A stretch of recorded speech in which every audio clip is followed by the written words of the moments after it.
আসসালামু আলাইকুম সুপ্রিয় দর্শক, আপনারা দেখছেন দৈনিক নিরপেক্ষ, সঙ্গে রয়েছে আমি হুসাইন মাহমুদ। আজ আমরা কথা বলবো যে আপনারা জানেন যে জাতীয় নির্বাচন, আর এই নির্বাচনকে ঘিরে কিন্তু চলছে ব্যাপক প্রস্তুতি। আমরা কথা বলবো ছাত্র আন্দোলন, ইসলামী ছাত্র আন্দোলন বাংলাদেশের যে প্যানেল থেকে যিনি এসজিএস পদপ্রার্থী হিসাবে নির্বাচন করছেন, আমরা চলে এসেছি তার গ্রামের বাড়িতে। আমরা কথা বলবো সাইদ মোহাম্মদ আলাউদ্দিন ভাইয়ের সাথে। কেমন আছেন? আলহামদুলিল্লাহ ভালো আছি। আমার কেমন চলছে আপনাদের প্রচারণা এবং সাড়া পাচ্ছেন কেমন?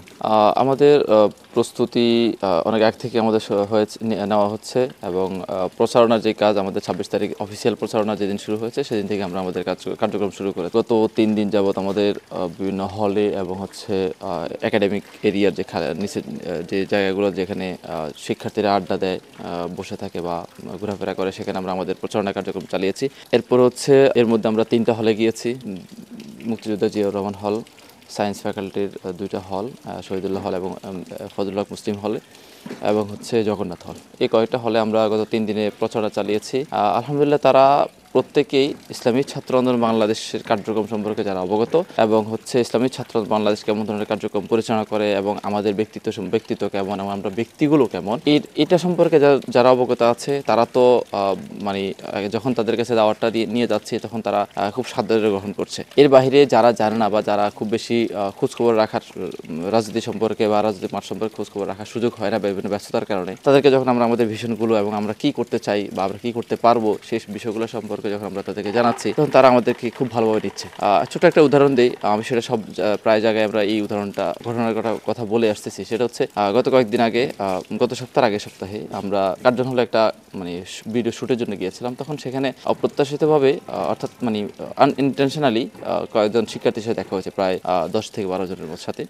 তো তাদের সাথে দেখা হওয়ার পরে যেহেতু নির্বাচন সামনে রেখে সেই হিসাবে তাদের সাথে কথাবার্তা বললাম বিভিন্ন বিষয়ে। তাদেরকে এক পর্যায়ে যখন আমরা আমাদের পরিচয়টা দিয়েছিলাম যে আমরা কি এবং আমরা কোন জায়গায় দাঁড়িয়েছি নির্বাচন করছি এবং আমরা কোন প্যানেল থেকে দাঁড়াচ্ছি, এই বিষয়টা জানানোর পরে এবং ইসলামী ছাত্র আন্দোলন বাংলাদেশের কথা শোনার পরে তারা আমাদেরকে উৎফুল্ল হয়ে বললো যে ভাই আপনাদেরকে সবাই ভালোভাবে জানে, ভালোভাবে চিনে এবং তারা আপনাকে ভালো হিসেবে গ্রহণ করে। সুতরাং আপনাদেরকে তারা গ্রহণ করার জন্য অপেক্ষায় আছে, শুধু তাদের কাছে পৌঁছাতে হবে। আমাদের সায়েন্স ফ্যাকাল্টির হল অনেকে আপনাদেরকে ভালোভাবে নিতে অপেক্ষা আছে, আপনারা শুধু কখন যাবেন আমাদেরকে জানাবেন। এই যে আমাদের প্রতি যে একটা ভালোবাসা এবং ভালো একটা দৃষ্টিকোণ, সেই জায়গা থেকে আমরা আসলে আশাবাদী। আমরা আমাদেরকে নিজেদেরকে এতদিন ব্যর্থ মনে করছি যে আমরা তাদেরকে পৌঁছাতে পারি না। যদি আমরা তাদের কাছে আরও আগে পৌঁছাতে পারতাম, হয়তো তাদের সেই যে আশায় অপেক্ষা বসে থাকায় সেই অপেক্ষার অবসান আমরা ঘটাতে পারতাম। সেই জন্য আমরা তাদেরকে কথা দিয়েছি যে আমরা দ্রুতই তাদের কাছে পৌঁছাবো এবং তার প্রেক্ষিতে পরশু দিনই আমরা সায়েন্স ফ্যাকাল্টির হলগুলোতে গিয়েছি এবং আলহামদুলিল্লাহ ভালো একটা সাড়া পেয়েছি। আচ্ছা, আর মাত্র কয়েকদিন, 9 তারিখে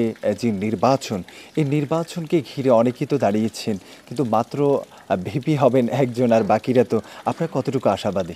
দেখেন, ভিপি দাঁড়িয়েছে প্রায় 45 জন, এজিএস 25 জন। তো সব মিলায়া প্রত্যেকটা পদেই অনেকগুলো প্রতিদ্বন্দ্বী রয়েছে। এখানে সবচেয়ে গুরুত্বপূর্ণ বিষয় হচ্ছে 5 আগস্ট পরবর্তী আমরা যে নতুন একটা বাংলাদেশ, সহাবস্থানের বাংলাদেশ এবং হচ্ছে সৌহার্দ্যপূর্ণ সম্পর্কের যে স্বপ্ন দেখেছি এবং আলহামদুলিল্লাহ সবার মাঝে সেই সম্পর্কটা রয়েছে।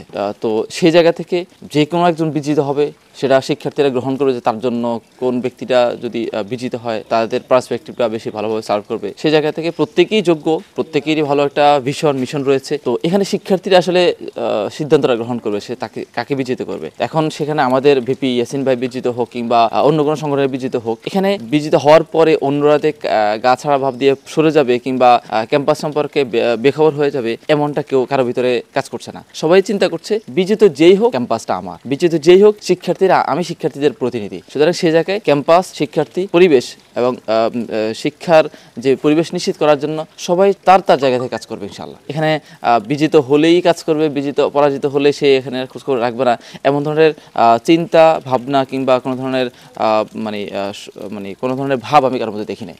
সবাই চাচ্ছে যে ক্যাম্পাসটা আমার, ক্যাম্পাসটাকে আমি গড়ে তুলতে চাই। তো সে জায়গা থেকে বিজিত হলেও আমরা কাজ করবো, বিজিত না হলে আমরা কাজ করার জন্য সর্বদা সচেষ্ট আছি এবং আমরা আগের মতোই আমাদের কার্যক্রম চালিয়ে যাবো ইনশাআল্লাহ।